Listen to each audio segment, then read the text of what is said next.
Good afternoon, folks. My name is Dave Gagne. I'm the athletic director at Central Maine Community College. Welcome to today's podcast. With us today is our head baseball coach, Ryan Palma. Ryan, welcome to the podcast. Thanks for having me. Should be fun. All right. It's baseball season. At least I think it's baseball season. When I look outside, I see grass. Tomorrow I may not see grass, but tomorrow I see grass. So the team's been practicing now for a couple of weeks. Give us an update of where you think we're at. Well, we've been going since end of January, beginning of February, somewhere in there.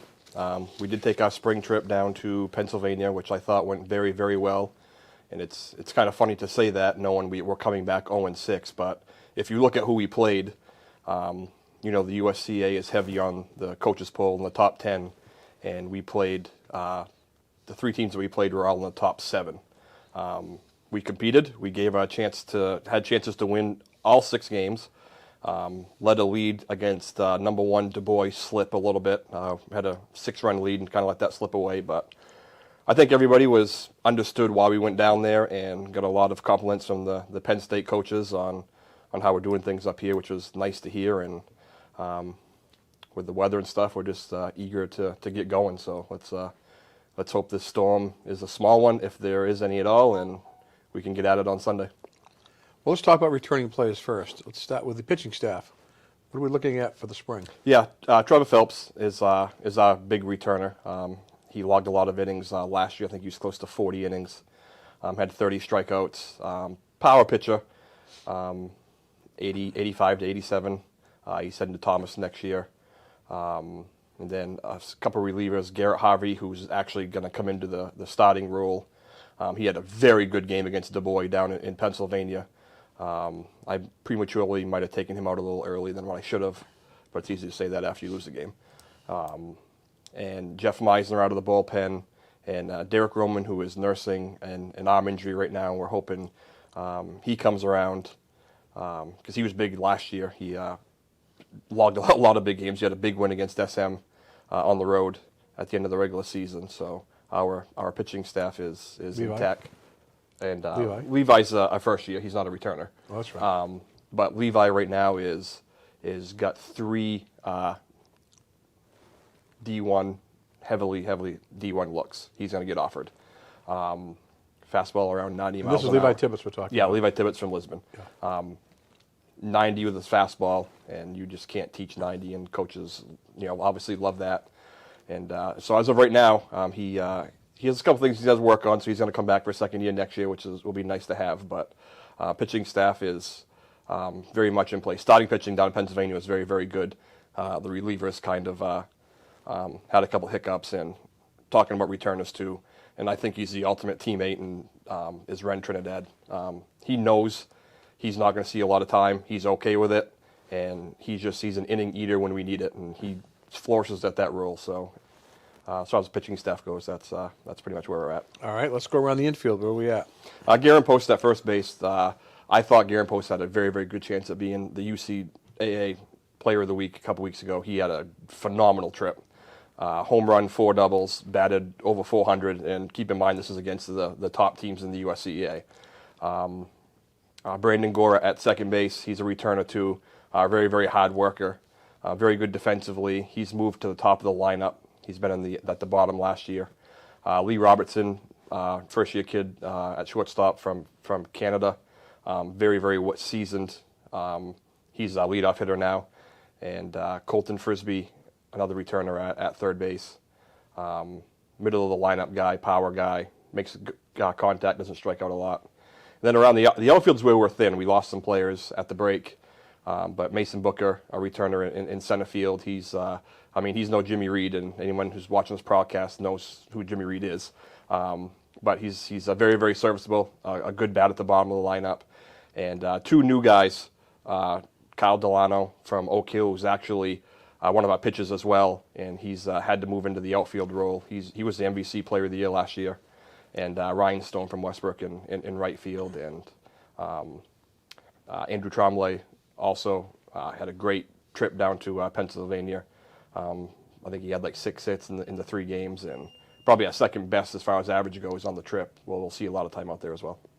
In catching? Yeah, catching, we have a good nucleus. We got 3. Caleb Thompson, a returner.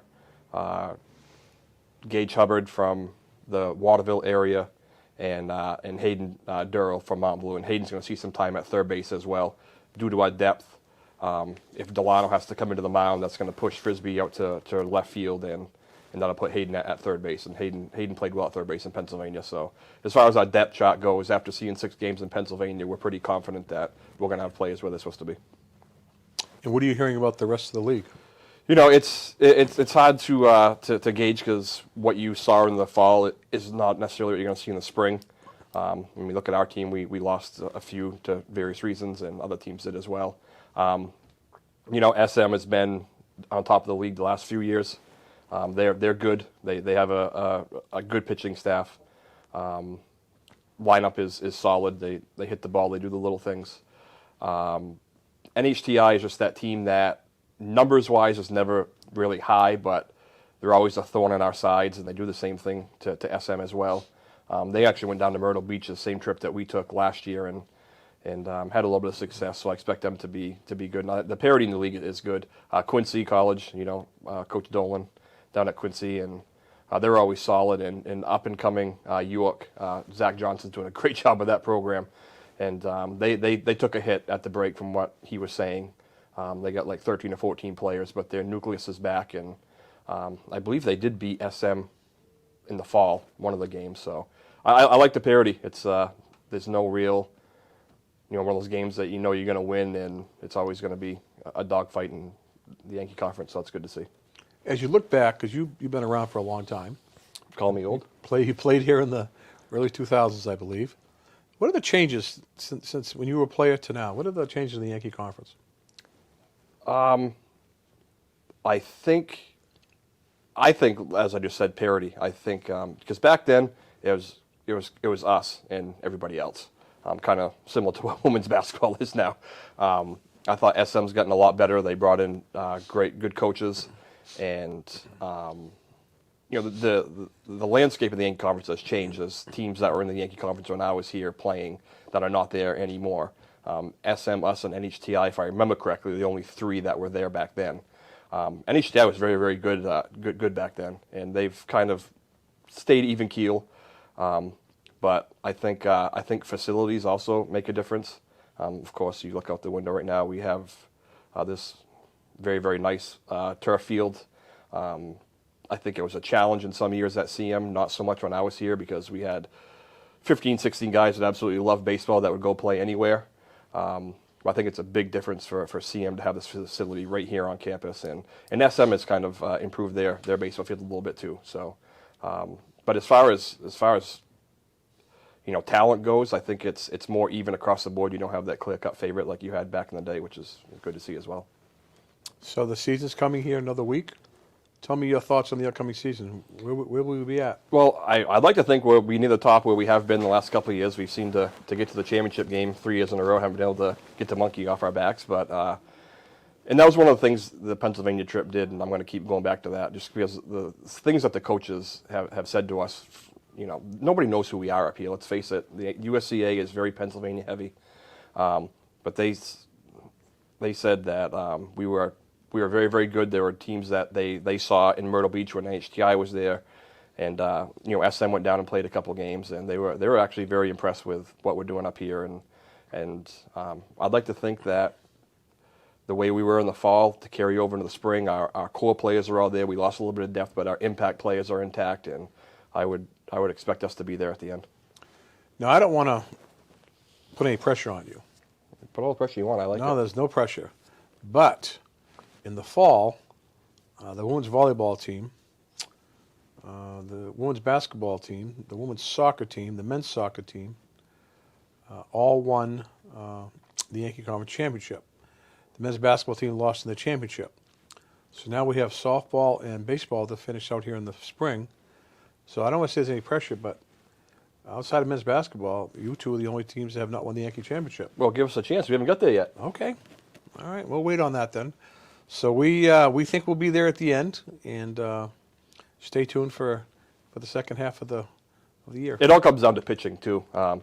You get into the Yankee Conference tournament, and you know that's why you want to be the top seeds, because you kind of get that bye, and you don't have to use up a lot of pitching. If you're one of the lower seeds and you got to use your pitching right off to get through, it makes it tough at the end. So that's Right. why you want to be at the top even before the tournament starts as a top seed. Well, terrific. Coach, thank you very much for the information. Thank you. And tune in next week for a softball preview.